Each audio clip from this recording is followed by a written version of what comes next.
Hello friends, आप सभी का स्वागत है हमारी इस क्लास में। आज से हम स्टार्ट करने वाले हैं वर्क जो कि एग्जामिनेशंस के जो हमारा सिलेबस था उसको कंप्लीट करने की सीरीज को। अब डेली आपको वीडियो जो रहेंगे एक मॉर्निंग में और एक इवनिंग में अपलोड होते रहेंगे। और सारे जो है हमारा टारगेट जो रहेगा इस सिलेबस को पूरा कंप्लीट मैथमेटिक्स का जो वो रहेगा। तो इसमें सबसे पहला जो टॉपिक था हमारे सिलेबस के अंदर वो था आपका इरेशनल नंबर।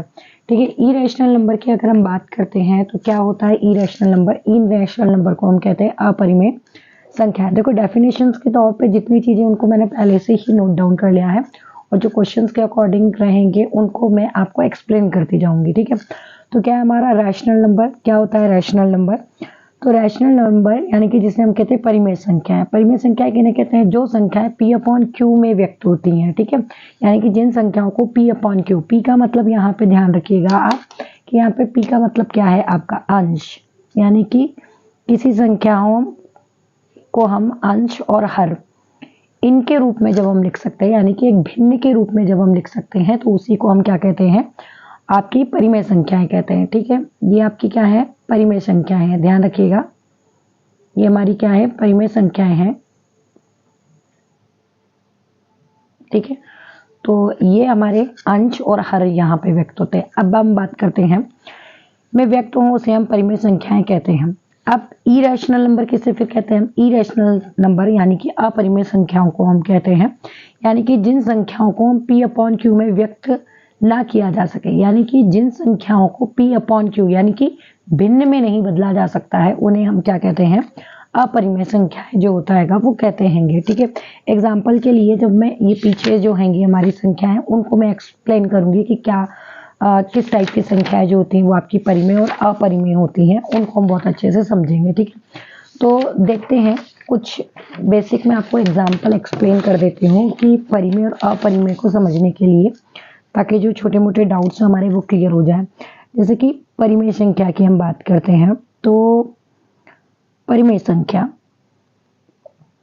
आप ऐसे समझिए, मान लीजिए कोई संख्या आपके पास डायरेक्ट 4/7 लिखी है तो ये परिमेय संख्या है, हाँ है, बिल्कुल है। मान लीजिए कोई डिजिट आपको 3 4/5 में लिखी है, क्या ये परिमेय संख्या है, हाँ ये बिल्कुल है। क्यों है, ये मिश्रित भिन्न है, पर है तो भिन्न ना। इसको हम जब सिंपलेस्ट फॉर्म में करने जाएंगे तो ये क्या हो जाएगी आपकी 5 3 15 15 और आपके 4 हो जाएंगे 19/5। ठीक है, पर है तो ये पी अपॉन क्यू के रूप में, लेकिन अगर इसी को मैं ही अब बदल दूं 9/0 लिख दूं तो क्या ये परिमेय संख्या है, नहीं है ये परिमेय संख्या। क्योंकि परिमेय संख्या की कंडीशन अभी क्या पढ़ी थी हमने डेफिनेशन के तौर पे कि पी अपॉन क्यू में होना चाहिए, जहां क्यू कभी नहीं होना चाहिए क्या, 0।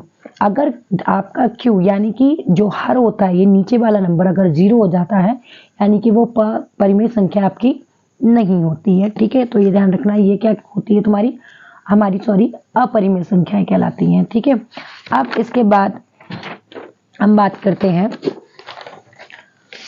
इरेशनल नंबर की। इरेशनल नंबर यानी कि अपरिमेय संख्याएं, तो अपरिमेय संख्याएं हम किन्हें कहते हैं, जिन संख्याओं को पी अपॉन क्यू में व्यक्त ना किया जा सके, यानी कि उल्टा रैशनल में हम पी अपॉन क्यू में लिख सकते थे और इसमें हम पी अपॉन क्यू में व्यक्त नहीं कर सकते हैं, तो उसी को हम क्या कहते हैं, इरेशनल नंबर यानी कि अपरिमेय संख्या कहते हैं।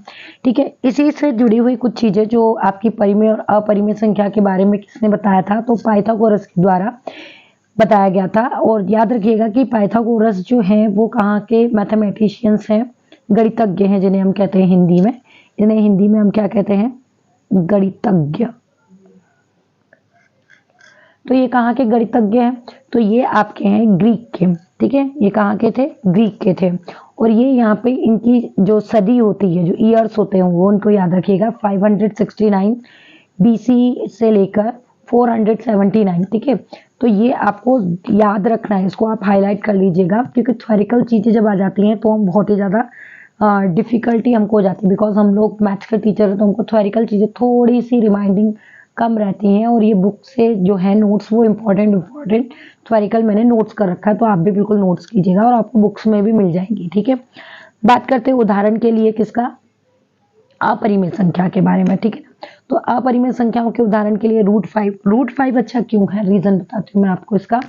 रूट 5 का अगर हम निकालने जाते हैं तो इसका कोई वर्ग नहीं निकलता है। आप देखिएगा 3 का भी कोई वर्ग नहीं होता है, 2 का भी कोई वर्ग नहीं होता है।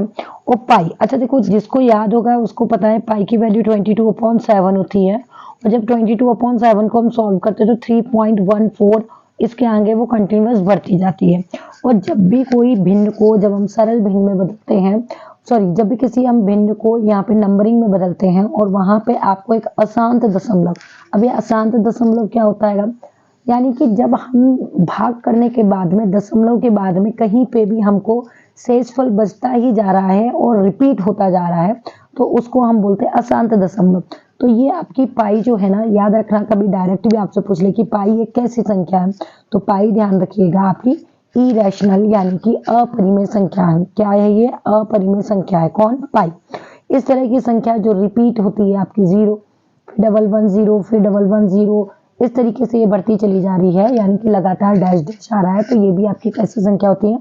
अपरिमेय संख्याएं होती हैं। ठीक है, एक साथ परिमेय और अपरिमेय संख्याओं के संग्रह को वास्तविक यानी कि रियल नंबर कहते हैं। ये भी ध्यान रखिएगा, बहुत ही इंपॉर्टेंट डेफिनेशन है कि एक साथ परिमेय यानी कि जब हम परिमेय और अपरिमेय दोनों संख्याओं को एक साथ रखते हैं, मतलब कि कुछ संख्या आपकी P/Q में है पर कुछ संख्या आपकी P/Q में नहीं है। फॉर एग्जाम्पल मान के चलते हैं, यहाँ पे लिख दिया मैंने 1/4, ठीक है, 2/5, फिर मैंने यहाँ पे लिख दिया √5, मैंने यहाँ पे लिख दिया 5 पाई, फिर मैंने यहाँ पे लिख दिया आपका 6/4।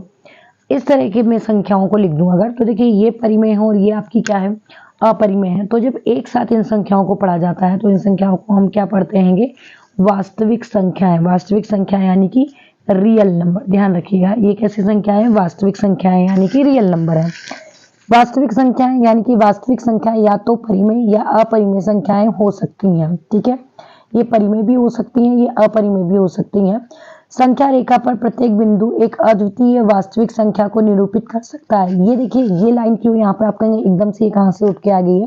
तो ये वही उठ के नहीं आई है, ये इसलिए आ गई है क्योंकि यहाँ पे जो प्रत्येक बिंदु यानी कि 9th के आप सिलेबस में देखेंगे तो उसमें ये लिखा हुआ है कि संख्या रेखाओं को संख्याओं को रेखाओं पर प्रदर्शित कीजिए।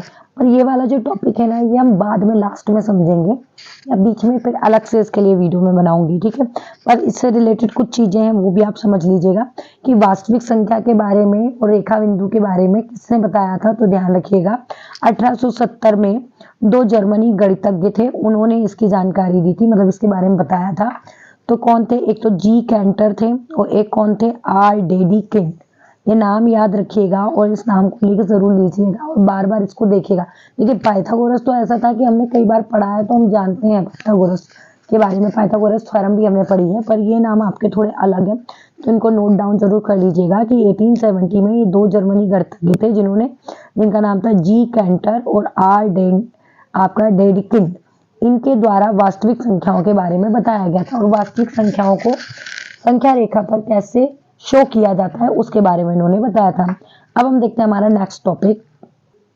देखिए ये तो हमारी इसमें जो है इस वीडियो में हम केवल इतना ही डिस्कस करेंगे कि अपरिमेय संख्या और परिमेय संख्याएं क्या होती हैं। इसके बाद में जो नेक्स्ट वीडियो रहेगा उसमें हम डिस्कस करेंगे किसके बारे में कि अपरिमेय परिमेय संख्याओं के बाद में जो परिमेय संख्या अपरिमेय संख्याएं होती हैं उसमें शांत दशमलव अशांत दशमलव क्या होता है। ये सारे के सारे टॉपिक आपकी 9th की एनसीईआरटी की बुक में आपको मिल जाएंगे बहुत ही अच्छे से। वही क्वेश्चंस यानी वही टॉपिक मैं आपसे यहाँ पे डिस्कस कर रही हूँ वीडियो में। ठीक है, तो मिलते हैं हमारे नेक्स्ट वीडियो।